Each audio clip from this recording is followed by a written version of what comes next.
Hello, magandang buhay. Welcome to IMG Pampanga Financial Centers. So, ito lang po ang sabihin ko about the money rules, kung paano lumaki ang ipon kahit maliit lang ang sahod. Unang-una, i-track ang inyong gastos at mag-adjust, okay?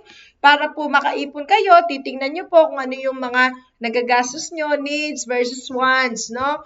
Yun lang po mga importanteng bagay. Pangalawa, pay yourself first. Ano ba ang ibig sabihin ng pay yourself first? Bayaran ang sarili. Kailangan, kung maliit ang sahod, at least 10% ng inyong sinasahod ay nilalagay na po sa inyong mga investment. Para no matter what happen, meron po kayong napag-ipunan. Okay? Pangatlo, pag-ipunan yung pong malaking gastos, no? Gaya kung gusto nyong bumili ng TV, washing machine, okay? Yung pong malalaking gastos na yan, pag-ipunan po. Hindi po yung dahil pumunta lang kayo sa isang shopping center at nakakita kayo ng sale, swipe agad, no? Dahil kahit wala siya sa budget. Okay? And then number 4, sundin kung ano ang nasa listahan. Kung pupunta kayo ng grocery store, yun lang pong nakalista, yun lang po ang bibilhin nyo.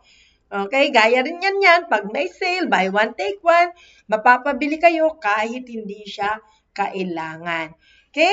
Number 5, huwag itapal ang utang, no? Sa ibang utang. Okay? Napakahirap po niyan, no? Lalo na pag malalaki ang mga interest. Okay, number 6. Ito po, kumain at magluto na lang sa bahay. Lalo na kung marami kayo sa pamilya, syempre makakatipid kayo. Sa mahal po ng mga bilihin ngayon, ang 1,000 mo, kahit 3 lang kayo, wala na po agad siya. Okay? Number 7, magbasa ng libro about sa mga finances. Or mag-attend kayo, gaya ng tinuturo namin, no? Mag-attend kayo, libre lang po ang seminar, no? Sa mga financial centers. Meron din po kaming via Zoom dyan. Okay? Para po matuto kayo, no? Ma-enhance pa inyong knowledge. Okay? Number 8, Luho Detox Challenge.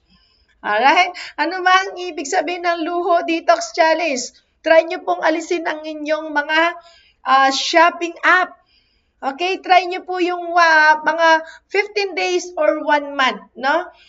Yun po ang tinatawag nating Luho Detox. Minsan, hindi po natin kailangan dahil nag-send po ng notification ang ating mga shopping app, napapabili po kayo kahit hindi po siya kailangan, kahit wala po siya sa budget.